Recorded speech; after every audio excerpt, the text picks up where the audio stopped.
Yo, what's up mga tropa pips? Welcome back to my vlog at magandang araw po sa inyong lahat. Nako happy Monday po. At alam ko na masayang-masaya ang ating mga kababayan dahil po sa meron na po tayong bagong PNP chief sa katauhan ni General Torre, na sinasabi nga po ni Chief Marbil na tingin niya ay mas magaling pa daw po kaysa sa kanya. Talagang napatunayan ni General Torre naman yan dahil po dalawang VIP, dalawang tinitingalang mga kriminal, dalawang VIP criminals ang kanyang nahuli, katulad ni Kibulok at nitong si Digong na hanggang ngayon po ay nabubulok po sa kulungan ng ICC. So alam niyo po, napakarami pong sumusuporta kay General Torre. Lahat po ng mga respetado at mga matitinong politiko at mga hindi po kriminal na politiko sinusuportahan si General Torre, like Ping Lacson, si House Speaker Martin Romualdez, ang mga young guns ng House of Representatives, ang mga ibang mga senador, maraming sumusuporta talaga kay General Torre. Kahit nga ang ilang mga matatawag natin na hindi naman po mga pro BBM, nung nalaman nila na si General Torre ang naging PNP chief at napili ng ating Pangulong Bongbong Marcos, ay pabor na pabor sila. Talagang gustong gusto po nila ang naging desisyon na yan ni General Torre, ni PBBM. At ang isa po sa meron pong pagsang-ayon sa ginawa na yan ng ating Pangulong Bongbong Marcos ay si ito. May isa akong gustong sabihin pala. Aambag lang ako dun sa pagkaka-appoint kay Torre. Taong 1990 nung pinasa ang RA 6975 na nagsabi na civilian ang Philippine National Police galing sa pagiging PCIMP, kung maalala ninyo. Civilian, at sangayon sa batas na yon, ang huling graduate ng PMA na pwedeng maging PNP chief o sumali sa kapulisan ay 1992. Mula 1993, mula 1994 yata, hindi na pwedeng sumali sa kapulisan ng PMA graduate dahil military and training ng Military Academy kumpara sa PNPA na dapat PNP. Si General Torre ang kauna-unahan, PNPA graduate na magsisilbi bilang PNP chief sa kasaysayan ng ating bansa. At sa kanyang pagkakatalaga, lubusang na ipatupad yung 35-year-old na batas na nagsasabing civilian ang kapulisan natin. So mabigat ang nakaatas sa balikat niya para pakita at patunayan na yung ginawang batas ng Kongreso mahigit 35 taon nang lumilipas ay tunay nga, tama at nararapat kaugnay sa ating kapulisan na civilian na ang nature at hindi military ang nature. So good choice si General. Ulitin ko, kaugnay ng pagpapatupad ng batas na civilian dahil yan ang unang beses na ginawa yan ng sino mang Pangulo. At ngayon din naman kasi, nagkataon na may senior na PNPA na nakarating sa rango na qualified na maging PNP chief. Ayun. So, ito nga si Chis Escudero, good choice. Ito nga si General Torre as PNP chief dahil na rin nga daw po sa batas na ginawa noong napakatagal ng panahon, 35 years ago. Dapat daw po talaga ito ang nasusunod, ang PNPA graduate na po at hindi na PMA graduate ang mapipili na kumbaga PNP chief. Kumbaga parang naging tradisyon na lang kasi na PMA graduate ang pinipili po ng mga presidente natin na nagdaan as PNP chief. Alam niyo po, meron syempre nga ako kontra dyan sa pagkakatalaga kay General Torre as PNP chief. May kokontra po talaga dyan. Kasi nga po, syempre, lalo na yung mga anti-BBM, yung mga may ginagawang kabulastugan, syempre, ayaw nila kay General Torre. Syempre, aayawan nila ang tao na posibleng maging balalak o ano tawag dito, yung kumbaga hindi po may sasakatuparan ang kanilang mga balakin, ang kanilang mga pinaplanong masama. Kaya po syempre, talagang magagalit sila sa ginawa na ito ng ating Pangulo at hindi nila magugustuhan. At makakapagsalita po sila ng mga kung ano-anong mga bagay na hindi po pabor kay Pangulong Bongbong Marcos. Syempre, ang sasabihin nila hindi maganda yung ginawa ni PBBM, sasabihin nila wrong choice. Katulad nga ni Jinggoy Estrada na may kaso. Kasi alam natin si Jinggoy may kaso. Kaya siguro ayaw niya kay General Torre. Dahil kapag nagpalabas ng warrant of arrest, ang korte na dumidinig sa kaso ni Jinggoy Estrada, talagang uhulihin siya ni General Torre. Walang pasubali, walang pagdadalawang isip, talagang uhulihin siya. So ngayon, syempre, meron bang sasabing matino ang isang Baste Duterte patungkol dito kay General Torre? Syempre wala. Ito po yung sinabi niya. Government ngayon is not based on merit, but tingnan nyo, anong nangyari? You have a chief PNP na 3 ranggo ang tinalunan para maging chief PNP. It's because this is not merit-based promotion. Pabor-based promotion diba?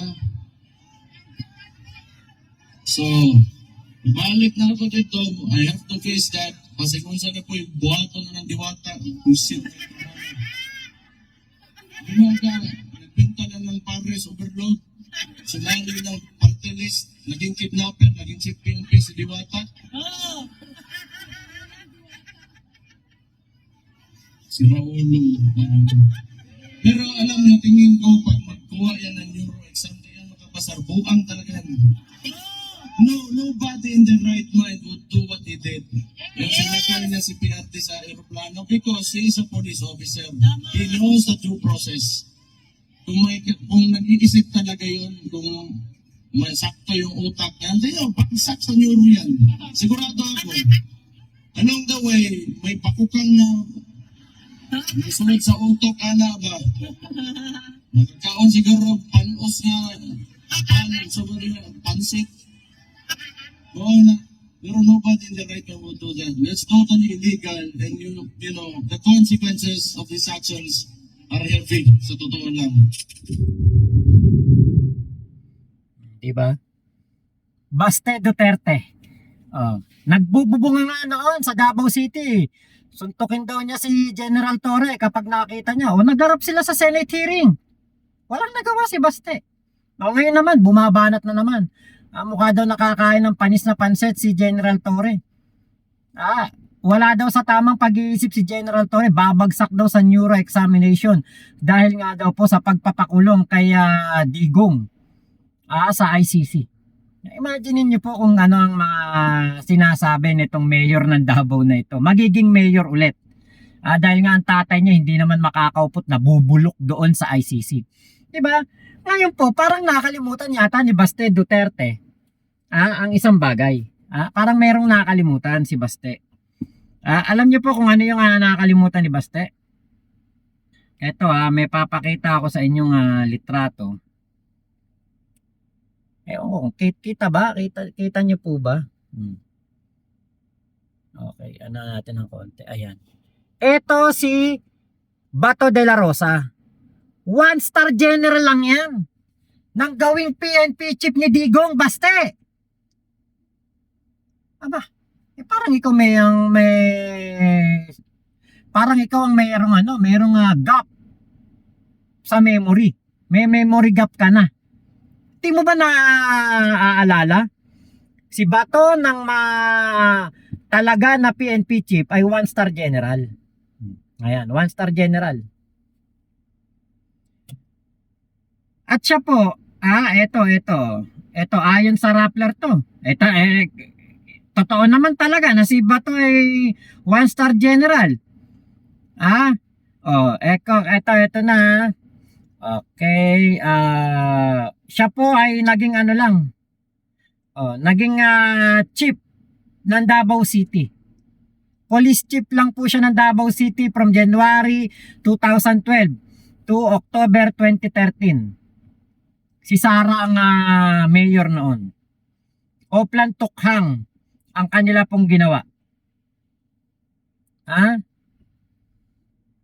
Si Bato po, 1-star general lang at police chief superintendent. Operation lang po siya. Hindi man lang ato na tawag dito, hindi man lang to na talaga sa kumbaga yung mga CIDG, sa CIDG chief, hindi man lang to na talaga sa Napolcom o sa sa kumbaga yung masasabi natin na national level. Hindi po. Wala pong ganun. Hindi man lang po na diyan na talaga si Bato de la Rosa. 1-star general lang po siya nang maging PNP chief ni Digong. Naging PRO 11 din yata siya na pero hindi siya tignan natin nabasa ako dito Okay. Meron akong nakita dito na okay. Before assuming the top PNP post, De La Rosa, a member of PMAC, nagtala class of 1986, was the executive officer of the Directorate for Human Resource and Doctrine Development. De La Rosa also held position in the command group of the PNP Intelligence Group from October 2013 to December 2014. Okay, after the ceremony, the president is expected. Hindi na pala yun. Okay. Hindi talaga siya yung meron siyang hinawakan na mismong ahensya ng PNP na national. Staff lang siya. Hindi siya yung leader. Parang nakalimutan yata ni Baste na ang ama niya ay hindi tumingin sa merit-based promotion. Si General Torre, 2 VIP criminals na ang kanyang napakulong. Si Kibulok na napilitang sumuko dahil hindi siya tinantanan ni General Torre sa paghahanap doon sa KOJC. Tapos ito nga si Digong na talagang 12 oras halos ang tinagal para lamang maipasakay doon sa jet sa jet plane na maghahatid kay Digong doon sa ICC. Hindi talaga natinag si General Torre, talagang hindi pinapasok si Bato, hindi pinapasok si Bongo, si Sara Duterte, kahit yung mga alipores ni Digong, hindi pinapasok. Talagang ginawa niya kung anong nararapat at lahat 'yon ay by the rule of law. Hindi po dahil yan sa kung ano pa man, talagang rule of law po ang ibabaw ng ating bagong PNP chief. Kaya parang nakakalimutan yata ni Baste na ang tatay niya ay kumuha ng isang pulis patola sa Davao at ginawang PNP chief. Maaaring baka mayroong galing si Bato. Pero, alam natin na most qualified. Kung pagpapantayin natin si Bato at si General Torre. Nako, kung sa achievement lang. Si Bato ba nakapagpakulong ba ng mga VIP criminals yan? Nahuli man lang ba niya si Kibulok na noong pang mga panahon na siya ang PNP chief, gumagawa ng mga pambubulog gabi-gabi sa kanyang mga pastoral. Ginagawa niyang Naku, hindi kasi natin pwede sabihin dito Binababoy niya sila alias Amanda. Di ba? Meron niya isa matanda na Biktima ni Kibulok, matanda na. Lola na. Nagrereklamo dahil sa ginawang pambababoy ni Kibulok. Dumang PNP chief si Bato. Ba't hindi niya nahuli yan? Ha? Kasi nga, di ba, Duterte legacy. Kapag ikay kaalyado, kapag ikay kakampi, kapag ikay tauhan ni Digong at loyal ka sa kanya, kahit ano gawin mo. Kahit na mambulog ka pag gabi-gabi ng pastoral, ipapabasura niya ang kaso. O, di ba nabasura kaso ni Kibulok doon sa Davao City? May nagkaso? Ha? Kaya po nako. Talagang